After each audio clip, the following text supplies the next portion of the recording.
guys, welcome back to our video series. If you don't remember, I'm Chris, and I'm the Chief Executive Nerd with Love Thy Nerd. And today we've got April-Lyn, who I know pretty well. She's another one of the founders for Love Thy Nerd. So go ahead and introduce yourself, April-Lyn. Hi, thanks.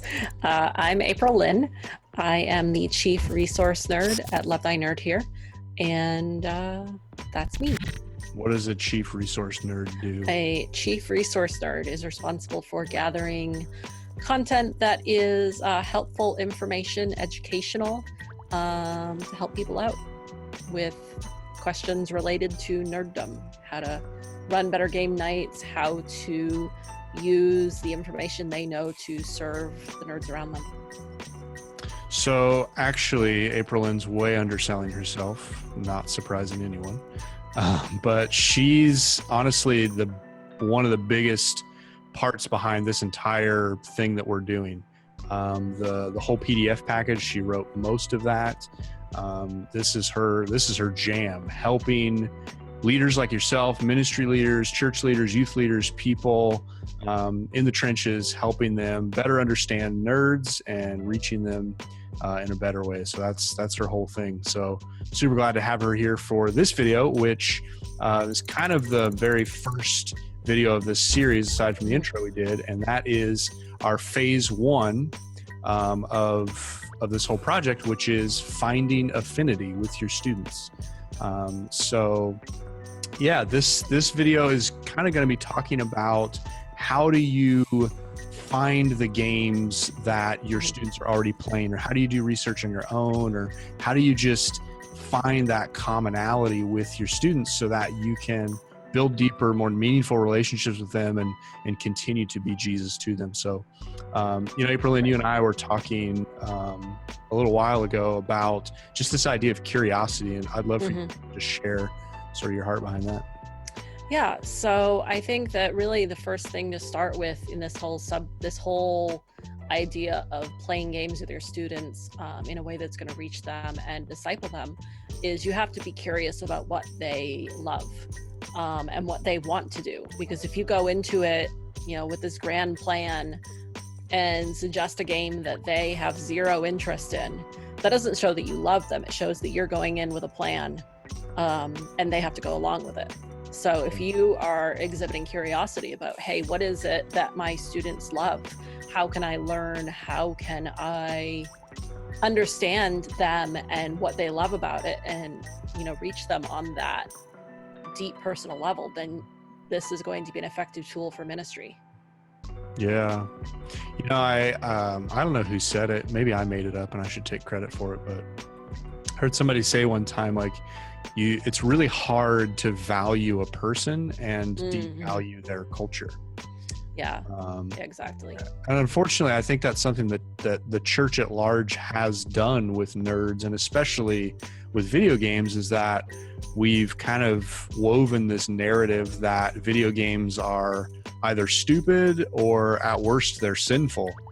And students, I mean, you guys watch this video, they're sponges. They just absorb everything, and they hear and see that narrative. So I think we can do some work to repair that with this kind of curiosity. And yeah, absolutely. Yeah, if they're internalizing that story that you think what they love is stupid, that it's a waste of time, then they aren't going to trust you with the deepest parts of themselves. Or worse, they're going to grow to be ashamed of those things that they genuinely love. And that's going to do some real damage in your ability to form a meaningful relationship with them. Yeah, for sure. So when we're thinking about, trying to find affinity and just sort of the practical steps of what this looks like, the first thing, which we've kind of already said, is just ask them, what are the games your students are already playing? You probably already know because they won't shut up about it, but you can also just ask them if you don't know. Just show that genuine curiosity and ask questions. What are some other ways you think, April-Lyn, people could kind of get a pulse on this? So after you ask them, they might, if you're not in the gaming world at all, what they tell you might be completely confusing. You might have some idea of what they're doing, especially if you have kids of your own. that are you see playing those games as well. But once you find out what it is that they're interested in, what they see their friends playing, what they're playing with their friends, then you look up those games. Go on the internet. There are some great resources available for you that will give you reviews and explanations and ratings of all these games. Two that we like are Common Sense Media and the Family Gamer Database. And both of these are just great websites that will give you perspectives from an educational and parent perspective on what these games are, what their content is, how you play them, very basic information on is the content appropriate. So it'll just help you get more informed as you move further into this plan of playing some games with them.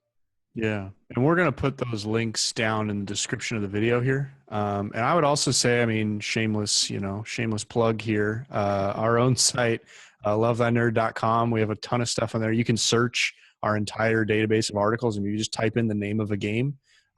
It'll populate any articles, anything we've written about that. We even have a whole section dedicated just to like resource or educational kind of articles that you can search on there too. Yeah, absolutely. We've got some people who've written about Fortnite. We actually have an article that's games that are better for your kids than Fortnite. Not that we think there's anything wrong with Fortnite, but if you're tired of them only talking about Fortnite, we've got some games that you might want to check out with them. We've got a ton of resources for parents and guardians of kids and people who work with them. So definitely check those out. Yeah. So I would say, honestly, in summary, ask questions, be curious, put yourself, let the students become the teachers, and just put yourself in that posture of learning from them so that you can continue to earn trust to be able to speak to the deepest parts of them. Yeah. And one thing I would add too is don't go in with an agenda. I mean, obviously you have an agenda. The agenda is you want to find a way to play games with the kids, with your students, to be able to disciple them and do ministry. But don't go in with a preconceived notion of what kind of information you're looking for, what kind of answers you're looking for, I guess. If you go in there already with your judgment clouded about the role of video games in these kids' lives, then the information you're going to get is going to be clouded by that. But if you go in with an open mind, trying to start from zero, as a student, as it were, go in there looking to learn, then I think the whole experience will be eye-opening. Yeah, for sure. Well, hey, thanks, April-Lyn, for being here and helping us kind of unpack this a little bit. We'll look forward to seeing you guys for our next video. So catch you later. You're welcome. Bye. See you.